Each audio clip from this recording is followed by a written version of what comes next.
اور پھر وہ دن آیا جب اس نے 2 بچوں کو جنم دیا۔ اس کے گھر ایک بیٹی اور بیٹا پیدا ہوا۔ اماں جی اور ابا جی بے حد خوش تھے۔ وہ خود بھی بے حد خوش تھی۔ اس کو سب نے بہت فون کیا پر وہ نہ آیا۔ میرب کو اگلے دن ہاسپٹل سے ڈسچارج کیا گیا۔ وہ گھر آ گئی۔ وہ اپنے بچوں کو ساتھ بستر پر لٹائے خود بھی ان کے برابر پڑی تھی۔ بہروز کمرے میں آیا۔ بچوں پر نظر تک ڈالنا بھی ضروری نہ سمجھا اس نے۔ میرب کا حلق سوکھا، اس کی آنکھیں نم ہوئی تھیں۔ وہ صوفے پہ بیٹھا موبائل میں ایسے گم تھا جیسے نہ جانے اس کے کون سے خزانے اس کے موبائل میں پڑے ہوں۔ آپ آئے نہیں ہسپتال؟ اس نے گہری خاموشی توڑتے کہا۔ وہ بنا جواب دیے ہنوز اپنے موبائل میں گم تھا۔ اس نے دوبارہ ہمت کر کے اسے مخاطب کیا۔ بہروز، میں آپ سے بات کر رہی ہوں، اس نے اسے تکتے نم لہجے میں کہا۔ مجھے تنگ کرنا بند کرو۔ یہ بات اول روز سے ہی طے ہو چکی تھی کہ اس بچے سے میرا کوئی سروکار نہیں۔ وہ بنا نگاہ اٹھائے بیزار سے لہجے میں بولا۔ بہروز، بس بھی کرتے ہیں آپ۔ مجھ سے نفرت سمجھ آتی ہے کہ میں آپ کے بھائی کے قاتل کی بیٹی ہوں، پر یہ تو آپ کا اپنا خون ہے، آپ کی اپنی اولاد ہے۔ ان کو کس بات کی سزا دے رہے ہیں آپ؟ اس کی آنکھوں سے آنسو بل بل بہنے لگے تھے۔ پلیز اپنا لیکچر بند کرو، سر میں درد کر کے رکھ دیا ہے۔ سر مہری کی دیوار پہلے سے بھی زیادہ اونچی ہو چکی تھی۔ وہ خاموش رہی۔ اس سے آگے تو اس سے ایک لفظ بھی نہ کہا گیا۔ دن تیزی سے گزر رہے تھے۔ آج اس کے بچے پورے 1 ماہ اور 10 دن کے ہو چکے تھے۔ اس نے ان کو نہلا دھلا کر صاف ستھرا کیا۔ بہروز بیڈ پہ ہی بیٹھا تھا، پر بے نیاز۔ میرب نے اپنے بچوں کو کپڑے پہنائے، اچھے سے لپیٹ کر دونوں کو بیڈ پر لٹایا۔ میرب کی ایک چور نظر بہروز پہ گئی۔ غلطی سے بھی اس کی نگاہ اپنے بچوں کو دیکھنے کے لیے نہیں اٹھی تھی۔ وہ ان کو باری باری فیڈ کروا کر کمرے میں بستر پر لٹا کر چلی گئی۔ بہروز نے ایک آنکھ اٹھا کر کمرے سے باہر جھانک کر دیکھا، وہ کہیں نہیں تھی۔ بہروز نے یکدم موبائل سائیڈ پہ رکھا، دونوں بچوں کے ماتھے پہ یکدم جھک کر اپنے لب رکھ گیا تھا۔ ان کے ننھے ہاتھوں کو اپنے ہاتھوں میں تھامتا باری باری ان کے ہاتھوں پہ پیار کرنے لگا کہ اسے کسی کے قدموں کی چاپ محسوس ہوئی۔ وہ ان سے دور ہو کر واپس خود کو موبائل میں غرق کر گیا۔ میرب جلد بازی میں کمرے میں آئی۔ الماری کھول کر کچھ سامان نکال کر وہ واپس کمرے سے چلی گئی۔ اس کے جاتے ہی وہ واپس اپنے بچوں کی طرف متوجہ ہو گیا۔ کافی وقت بیتنے کے بعد بھی جب وہ واپس نہ آئی بچوں کے پاس تو اسے تشویش ہوئی۔ وہ کمرے سے نکل کر لاؤنج کی طرف آیا۔ سامنے صوفے پہ بیٹھا شہروز چہک چہک کر میرب اور اماں جی سے بات کر رہا تھا۔ وہ شروع سے ہی ایسا تھا، ہر کسی سے جلدی گل مل جانے والا۔ تم کب آئے؟ بہروز نے اندر آتے کہا۔ میں ابھی آیا۔ مجھے پتہ چلا میرے یار نے مجھے یاد کیا اور میں جھٹ سے چلا آیا۔ اس کا کہکا بے ساختہ تھا۔ نوٹنکی انسان، کبھی تو انسان بنو۔ بہروز ہنستے ہوئے سے بغل گیر ہوا۔ ابے انسان ہی ہوں، بس تیری طرح آدم بیزار نہیں ہوں، شہروز کہکا لگا کر بولا۔ ہاں وہ تو دکھ رہا ہے، وہ مسکان دبا کر کہتا شہروز کو جلا گیا تھا۔ زیادہ بک مت، شہروز نے منہ بنایا۔ بیٹھ جا، بہروز نے صوفے پہ بیٹھتے اسے بھی بیٹھنے کو کہا۔ بیٹھ رہا ہوں، تیرے بچے کو دیکھنے آیا ہوں اتنی دور سے، وہ خوش اخلاقی سے بولا۔ بہروز کے چہرے پہ یکدم سنجیدگی طاری ہوئی۔ اس نے محض اتنا ہی کہنے پہ اکتفا کیا کہ یکدم میرب کی آواز نے اسے چونکا دیا۔ میں لے کر آتی ہوں دونوں کو، وہ چہک کر کہتی کمرے کی سمت رک کر گئی۔ اماں جی بھی ان کو مسکرا کر دیکھ رہی تھی۔ اور سنا، کیا حال ہے؟ بہروز نے اسے مخاطب کیا۔ ایک دم مست حال ہے، بہروز نے کہکا لگا کر بتایا۔ وہ دکھ رہا ہے کمینے، شہروز نے کمینے پن سے آنکھ ماری۔ دونوں کی نظر ایک ساتھ میرب کی طرف اٹھی تھی۔ میرب کی گود میں دونوں بچے تھے۔ بہروز ایک نظر دیکھ کر نظریں پھیر گیا تھا۔ شیروز یکدم پرجوش ہوتا اٹھا تھا۔ اس نے میرب کی گود سے دونوں بچوں کو لیا۔ شیروز بچوں کو لے کر مہروز کے پاس ہی آیا، اسی کے برابر بیٹھ گیا۔ حیرت کی بات ہے ویسے بھابھی، لڑکی کون ہے لڑکا کون؟ شیروز دونوں کے گول مٹول سے چہروں کو دیکھ کر حیرت سے بولا، یہ بیٹی ہے، اس کا نام اماں جی نے دانین رکھا ہے، اور یہ بیٹا ہے، اس کا باپ ابا جی نے ذوالقرنین رکھا ہے۔ وہ چہک کر شیروز کو بتا رہی تھی۔ واہ، بڑے ہی ایک جیسے نام ہیں، بالکل ان دونوں جیسے۔ وہ اسے دیکھ کر ہنسا تھا۔ میرب بھی ہنسی تھی۔ دونوں کے انداز سے ایسا نہیں لگ رہا تھا کہ دونوں پہلی بار مل رہے ہیں۔ ویسے میرب، تم نے یونی میں ایڈمیشن کیوں نہیں لیا؟ شیروز نے سنجیدگی سے پوچھا۔ وہ میں لینا چاہتی تھی ایڈمیشن، پر اچانک سے یہ سب ہو گیا، پھر میرا نکاح ہو گیا، اور اب بچے ہیں تو اب بالکل ہی مشکل بات ہے۔ وہ دھیمے لہجے میں گویا ہوئی۔ ارے پاگل، مجھے پتا ہوتا نا تم یہاں ہو، مطلب میرے اپنے چاچو کے گھر، تو تمہیں خود لینے آتا اور تمہارا یونی میں ایڈمیشن کرواتا، اور اب بھی میں ایسا ہی کروں گا۔ اپنی پڑھائی چھوڑنے کی کوئی ضرورت نہیں۔ بچوں کا کیا ہے، کچھ گھنٹے یہ نکما سنبھال لیا کرے گا۔ شیروز نے چہک کر تمام بات ختم کی۔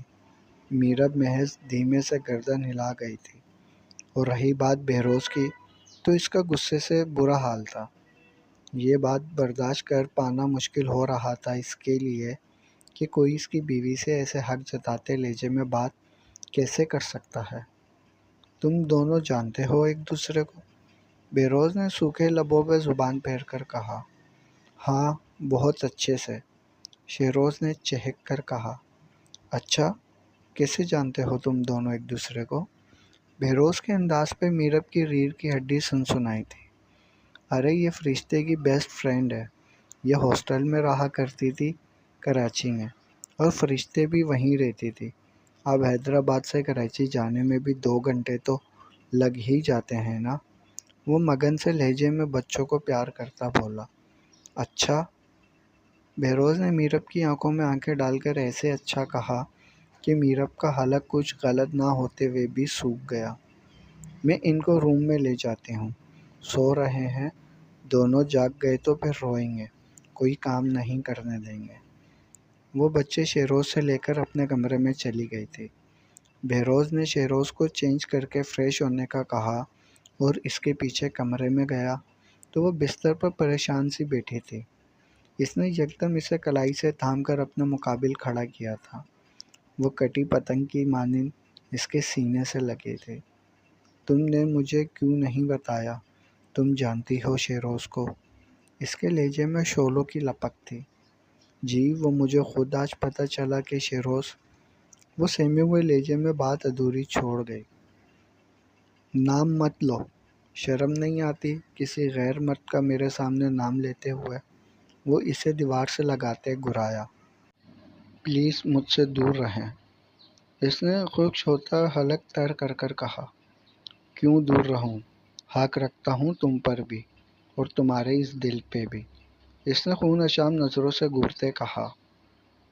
پلیز، میرے منہ سے غلطی سے نکل گیا، وہ سسکی۔ پرائے مرد کا نام میرے سامنے، اپنے شوہر کے سامنے، غلطی سے نکل گیا؟ اس کا بازو جنونیت سے دبوچا۔ معاف کر دیں، بے اختیار نکل آنے والی سسکی کو دبا کر کہا۔ کیسے کر دوں معاف؟ اس نے سر جھکا کر اسے گھورتے کہا۔ آپ کو کیا ہو گیا ہے اچانک سے؟ وہ حیرت سے سہمی ہوئی نظریں اس کی طرف اٹھا کر بولی۔ بہت خوب، اب تو تمہیں مجھ میں ہی فالٹ دکھیں گے۔ ایک بات کھول کر سن لو، سوچنا بھی مت کہ میں تمہیں چھوڑ دوں گا، وہ اس کی گردن دبوچتا جنونیت سے کہتا میرب کو مزید سہما گیا تھا۔ یکدم کمرے کی خاموش فضا میں بچوں کے رونے کی آواز گونجی۔ وہ بچے رو رہے ہیں، دور ہٹیں۔ وہ اس کے سینے پہ ہاتھ رکھتی اسے خود سے دور کرتی کپ کپائے لہجے میں گویا ہوئی۔ تمہیں کیا لگتا ہے تم بچوں کا بہانہ بنا کر مجھ سے بچ جاؤ گی؟ سوچنا بھی مت، وہ اس کے بازو پہ اپنی گرفت پہلے سے بھی زیادہ مضبوط کر گیا تھا۔ بہروز وہ رو رہے ہیں۔ وہ نم پلکیں اٹھا کر گویا ہوئے۔ ٹھیک ہے، قسم کھاؤ تمہیں شہروز سے محبت نہیں؟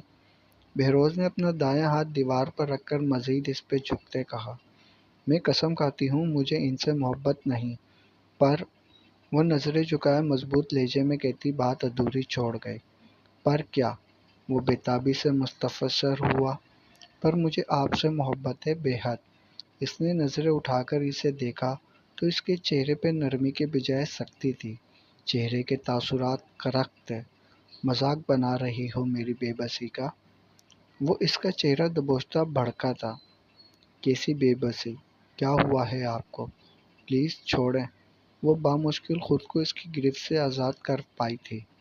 جاؤ اپنے بچوں کو دیکھو، مجھ سے تمہیں ویسے بھی کوئی سروکار نہیں۔ وہ اسے بیڈ کی سمت دھکیلتا اکھڑے لہجے میں گویا ہوا، یہ بچے آپ کے بھی ہیں بہروز؟ وہ دانین کو اٹھاتی پیار کرنے لگی تھی۔ اسے دھیرے سے اپنے سینے سے لگائے وہ چپ کروا رہی تھی۔ پر مجھے نہیں چاہیے تھے، ٹوٹے ہوئے لہجے میں کہا گیا۔ تو پھر اس رات میرے قریب ہی نہ آتے؟ اب کہ وہ بھی بھڑکی تھی، تنگ آ چکی تھی وہ ہر وقت کی اس گردان سے کہ اسے بچے نہیں چاہیے تھے۔ کیا مطلب نہ آتے؟ کیوں نہ آتا؟ ہاں، بیوی ہو میری، حق ہے میرا، اور میرا اب بھی جب دل کرے گا میں آؤں گا تمہارے قریب۔ وہ بھڑکا تھا۔ میں نے یہ نہیں کہا کہ آپ کا حق نہیں۔ جیسے مجھ پہ آپ کا حق ہے نا بہروز، ویسے ہی آپ پر میرا بھی حق ہے۔ میرے حقوق کا کیا؟ کبھی سوچا ہے آپ نے میرے حقوق کے بارے میں، یا بس اپنے ہی حقوق یاد رہتے ہیں آپ کو؟ اس کی آنکھیں پل میں بھیگی۔ کیا چاہیے تمہیں؟ اچھا کھاتی ہو، پیتی ہو، پہنتی ہو، بچے تک ہیں تمہارے، گھر کی مالکن بن کر پھرتی ہو، اور کیا چاہیے؟ وہ اس کی بات پر بھڑک ہی تو اٹھا تھا۔ کیا بس ایک عورت کی ضرورت یہی سب ہوتا ہے؟ اس نے دانین کو بستر پر لٹاتے کہا۔ تو اور کون سی ضرورتیں ہوتی ہیں جو پوری نہیں ہو رہی؟ ہاں، سب سے اہم ضرورت تو کافی عرصہ ہوا پوری ہی نہیں کی میں نے۔ شاید تم اسی کی بات کر رہی ہو۔ چلو آج وہ بھی پوری کر ہی دیتا ہوں۔ وہ اس کے قریب آتا بیڈ پہ اس کے مقابل بیٹھا تھا۔ ہاتھ بھی نہ لگائیے گا مجھے، افسوس ہے مجھے آپ کی ذہنیت پہ، شرم آنی چاہیے ایسی باتیں کرتے ہوئے۔ آپ کہہ رہے تھے نا اور کیا ضرورت ہوگی ایک عورت کی؟ عورت کا تو نہیں پتہ، پر ایک بیوی کو محبت، عزت، مان، بھروسے کی ضرورت ہوتی ہے، جن میں سے آپ مجھے کچھ بھی نہ دے سکے۔ وہ انگلی اٹھا کر اسے وون کرتے لہجے میں گویا ہوئی۔ وہ تو شاید میں کبھی نہیں دے سکتا۔ وہ نظریں پھیر کر بولا۔ کیوں نہیں دے سکتے؟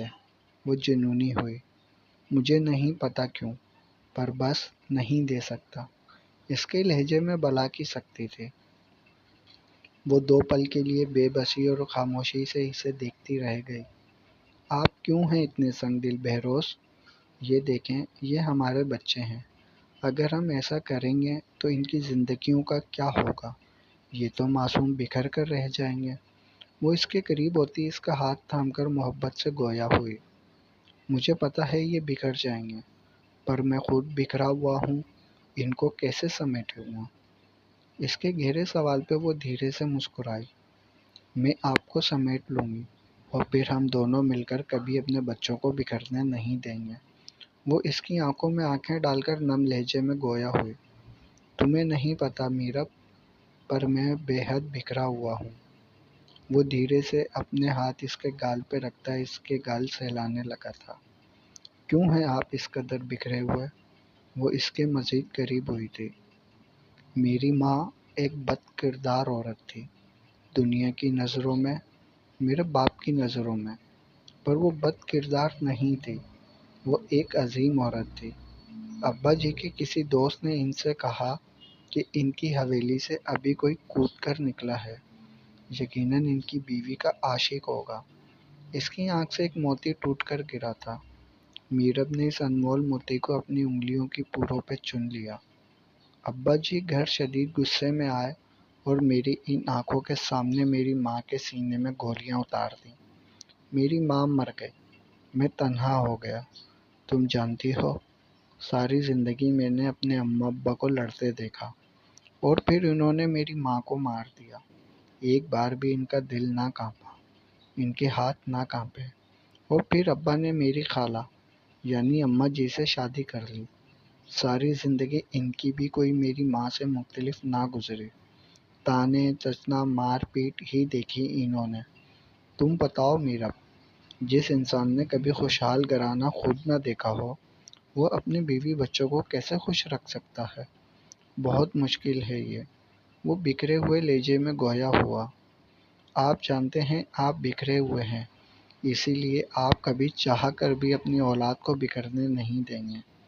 وہ نم لہجے میں گویا ہوئے۔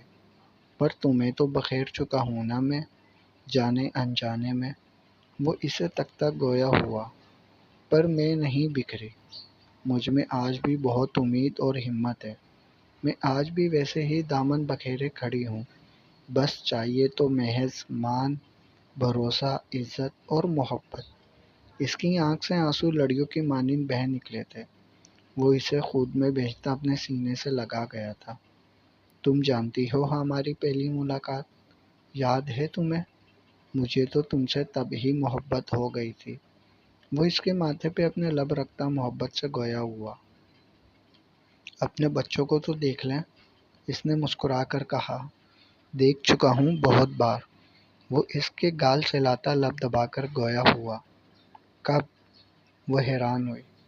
جب جب تم انہیں تنہا چھوڑ کر کمرے سے باہر جاتی تھی، میں انہی کے ساتھ اپنا وقت بتاتا تھا۔ وہ نرمی سے گویا ہوا۔ آپ کتنے بدتمیز ہیں، میں کتنی پریشان رہتی تھی، یہ سوچ سوچ کر کہ آپ نے اپنے بچوں کو ایک نظر بھی نہیں دیکھا، اور آپ تھے کہ وہ برا مناتی اس کے پاس سے اٹھنے لگی تھی کہ یکدم اس نے اسے کھینچ کر خود میں قید کیا تھا۔ مجھے بدتمیز کہنے کی ہمت کسی میں نہیں۔ وہ اسے تکتا مصنوعی غصہ چہرے پہ لاتا بولا۔ معاف۔ وہ اس سے معافی مانگنے لگی تھی کہ وہ اس کے لبوں پہ اپنی شہادت کی انگلی رکھتا اس کے الفاظ گم کر گیا تھا۔ تم نہ بہت بدھو ہو۔ وہ ہنستا ہوا اس پہ جھکنے لگا تھا کہ وہ یکدم اسے خود سے دور جھٹکتی، کہکا لگاتی کمرے سے نکلنے ہی والی تھی کہ بہروز نے اسے لپک کر اس کی پشت سے اسے اپنی باہوں میں بھرا۔ کہاں بھاگ رہی ہو؟ اس کی گردن پہ لب رکھتے پوچھا گیا۔ کھانا بنانا ہے، چھوڑیں۔ وہ گلنار چہرہ لیے لب کاٹتی گویا ہوئی۔ پر میں تو کچھ اور۔ وہ اسے خود میں مزید بھینچ کر گویا ہوا۔ پلیز ہٹیں۔ وہ اس سے خود کو چھڑاتی بھاگی تھی۔ وہ کہکا لگاتا اپنے بچوں کی طرف متوجہ ہو گیا تھا۔ ہاں، اس کی زندگی گھٹن رہی تھی، پر اب اس کی زندگی بہت آسان ہونے والی تھی۔ اس نے اپنے بچوں کو گود میں اٹھا کر اپنے سینے سے لگا لیا تھا۔ وہ کمرے کے دروازے کے پیچھے سے کھڑی اسے دیکھتی آسودگی سے مسکرائی تھی۔ ختم شد۔ تمام پارٹس پڑھنے کے لیے چینل سبسکرائب کریں اور ویڈیو کو لائک ضرور کریں۔ اس ناول کے اور باقی تمام جو مکمل ناول ہیں ان کے پارٹس چینل کی پلے لسٹ میں موجود ہیں۔